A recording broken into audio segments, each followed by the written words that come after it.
Well, I guess I better get started. This is a tough video for me to make, and it's dated the 14th of November, and the title is, "And Now for the Rest of the Story."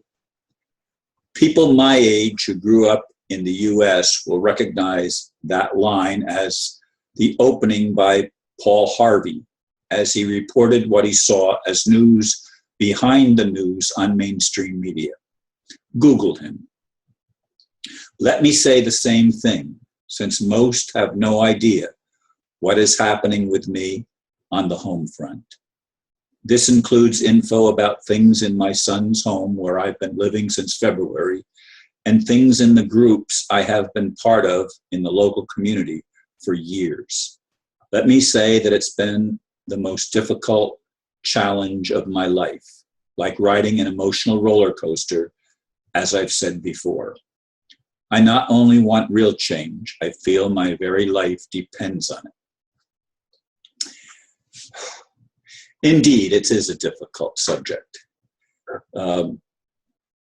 My son and I, as I've said many times, have very different lifestyles. I'm a morning person, he's a night person, which means I've got to be really quiet because he's sleeping in the morning. So I have to be extra careful.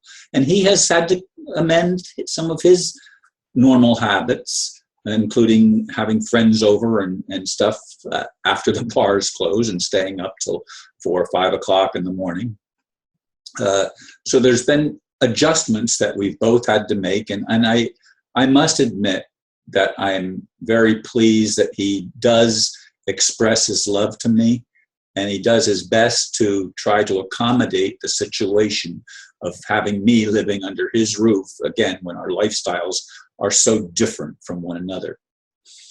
But on top of that, about 7 or 8 weeks ago, I'm not sure the exact time frame, a lady who used to live in Melbourne, Florida, but then moved to a couple hours west of here, and was caretaking her parents until they died. And then her brother, who was the executor of the estate, sold the house. Now she was given 2 months to get out, to pack her things and get out because the buyer wanted to move in. He gave her 11 additional days on top of the 2 months. And she was making no effort whatsoever to move. So he had to play a little bit rough with her. And she spent most of her first month here. First, she was going to stay for 2 weeks. And then she couldn't find a lawyer to take her case. So it was extended 2 more weeks. And then finally, Tom made her move out. But 5 days later, she moved back in. And she's been here ever since. And again, that's like 7 or 8 weeks ago now. And she's lived here all but 5 days during that time. So this is the dilemma that I'm in on the home front, having this lady live under my son's roof. They're not in any, and never have been, in any kind of a relationship, but she knew my son from the band and stuff like that from when she used to live in Melbourne. I guess they were some kind of friends, and why she chose to come here as opposed to somewhere else, I have no clue. Although, again, she lived in Melbourne until she had to take care of her parents a couple of hours west of here. So that's the situation that I'm in on the home front, which has, greatly challenged my ability, because I used to have a 4-bedroom house, and I had meetings in my house. I had meetings every week until my daughter's husband, my son-in-law, got a DUI. And then, as I've said in a previous video, a second DUI. And they ended up staying with me for over 2 years, during which time, of course, when they first moved in, I had to give up having my meetings. I had meetings in my house. It was like a church. I had meetings every week, every Wednesday night, and then after a time, or I should say at that time, we also had weekend seminars and stuff like that. Not every weekend, but, every month or 6 weeks or so, we'd have seminars there at that house, at that location. It was, again, a church in my thinking. But just less than a month after my son helped them find a place to live, I ended up being told that I had to go to court and that they were taking my house. I had a lawyer, an attorney that I hired, and the attorney didn't show up on the day of the court. She got sick the day before, conveniently, and still charged me $600 because she was going to follow it up, but she never did. And so I spent $600 additional dollars for nothing, for getting nothing accomplished. And I've been living with my son since then. But in relation to the meetings, I tried different churches, especially Unity, to hold meetings there because I've always liked Unity. Unity and Science of Mind have been, because of their inclusiveness, have been part of my spiritual background in more recent years. Of course, the early background was Assembly of God and very fundamentalist evangelical Christian churches. In any case, I was told because of 501c3s, I wasn't allowed to have meetings or I'd have to agree that the subject of politics would never be discussed. We could never bring up anything political.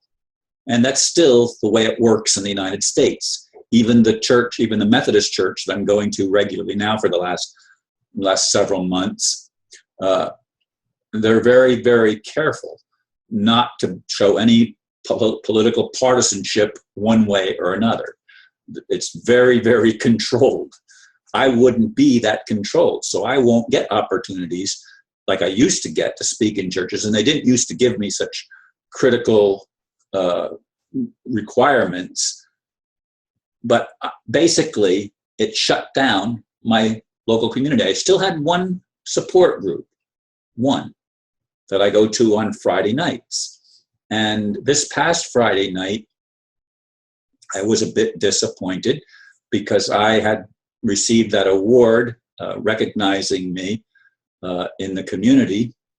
And I asked that it be shared on the hostesses of that Friday night meeting, shared on her emails. Well, I sent it to her. I even posted it early so I could send her the link and it would be active. Well, she didn't post it. And she said, I'll try to get to it the next day. Next day came, she didn't post it again. And one of the individuals in that group got up and basically challenged me very strongly. And I don't know, quite honestly, if I'll ever go back to that group again.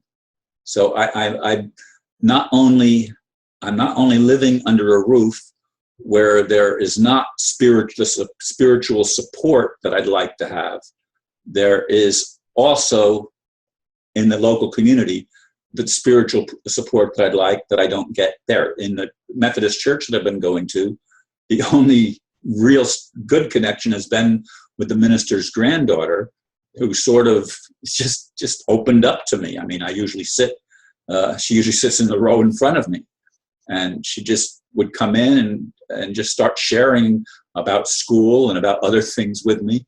And she's become my best friend there. She wasn't there today. The minister was out today, and the youth pastor ended up being the one that spoke.